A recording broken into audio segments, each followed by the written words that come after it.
Kebakaran terjadi di permukiman padat penduduk kawasan Penjaringan, Jakarta Utara. Korsleting diduga sebagai penyebab terjadinya kebakaran.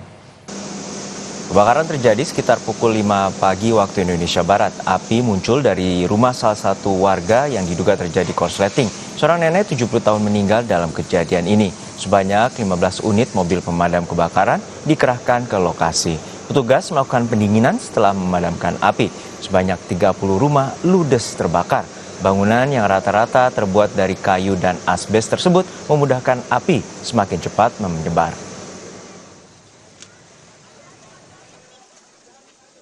Informasi dari beberapa warga itu sumber apinya itu diduga korsleting listrik. Ya. Terus ada korban yang sempat terjebak di dalam, namanya Ibu Sophia, karena waktu mau ditolong sama warga lainnya, ternyata api sudah membesar di depan kamarnya, jadi nggak bisa ketolong. 5 pagi udah ada asap, cuman kebetulan nggak ngasih info. Saya pulang ngantar anak sekolah kurang lebih jam 6 seperempat, udah ada teriak sebelah saya kebakaran. Kita sendiri mencoba untuk membantu kebakaran, udah nggak tolong. Saya sendiri aja pakaian apa semua nggak bisa keselamatan. Untuk mengetahui pemadaman kebakaran di titik Penjaringan, Jakarta Utara, kita telah terhubung dengan jurnalis Kompas TV, Audrey Zivanya. Audrey, hingga saat ini bagaimana proses penyelidikan sementara terkait dengan penyebab kebakaran dan apakah saat ini api sudah betul-betul dapat dipadamkan?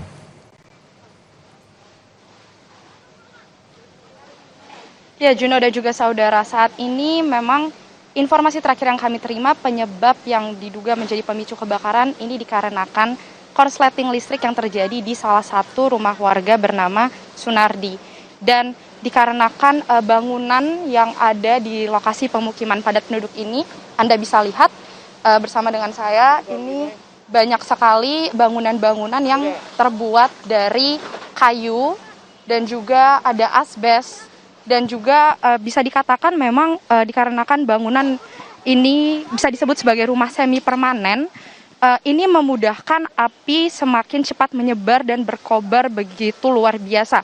Dan juga selain rumah semi permanen tadi, ada juga sebanyak kurang lebih 30 lapak ini ada di lokasi pemukiman, dan juga lapak-lapak tersebut berisikan adanya banyak kain, kemudian plastik, kertas, serta barang-barang yang mudah terbakar lainnya.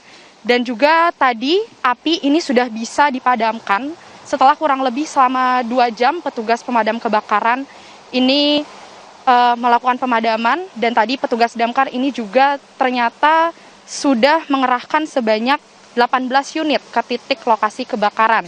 Dan sekarang kalau Anda lihat, ini petugas damkar masih melakukan pendinginan dimulai sejak pukul 8:30 pagi tadi. Pendinginan masih akan terus dilakukan dikarenakan tadi saya katakan ada banyak sekali barang-barang yang mudah terbakar di sini. Sehingga waktu lamanya pendinginan ini tidak bisa ditentukan akan berakhir sampai kapan. Dan juga info terbaru yang kami terima tadi dari Perwira Piket Pemadam Kebakaran Jakarta Utara, ini disebutkan bahwa ternyata ada sebanyak 120 rumah petak dan juga ada sebanyak 35 lapak yang ludes terbakar di lokasi titik kebakaran ini. Dan dari insiden yang terjadi ini terkait korban jiwa, ini hanya ada 1 korban jiwa, yaitu seorang nenek parubaya yang berusia 70 tahun. Juno. Ya, Audrey, untuk saat ini bagaimana dengan kondisi warga yang puluhan rumahnya terbakar dan bagaimana proses evakuasi dan juga korban yang meninggal tadi, bagaimana dengan proses penanganannya? Ya, terkait dengan warga yang rumahnya ini menjadi korban kebakaran, mereka semua berhasil menyelamatkan diri. Namun memang terkait dengan barang-barang berharga, surat-surat berharga ini tidak bisa diselamatkan karena kobaran api yang begitu cepat menyebar, saya katakan tadi. Dan saat ini warga semua sudah bisa mengungsi ke sebelah lokasi. Ini ada juga pemukiman padat penduduk, ada rumah warga juga. Di sana mereka bisa mengungsi untuk sementara. Dan juga terkait dengan seorang nenek yang menjadi salah satu korban jiwa ini masih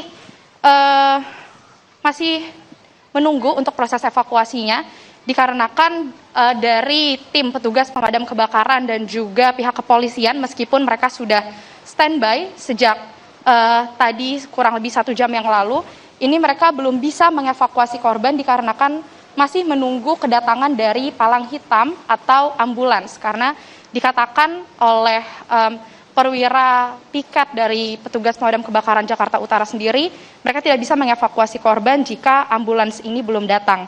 Jadi posisinya saat ini nenek tersebut masih berada di wilayah sana, di tempat dia tidak bisa diselamatkan, dan juga terkait kronologi apa yang membuat nenek ini tidak bisa diselamatkan, karena memang nenek berinisial S ini, ia tinggal satu rumah dengan Sunardi yang merupakan rumah titik awal terjadinya percikan api.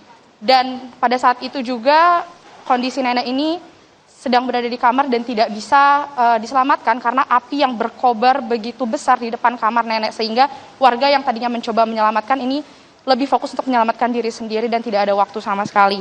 Dan saat ini kami juga masih menunggu kedatangan dari ambulans atau palang hitam untuk mengevakuasi korban jiwa. Juno.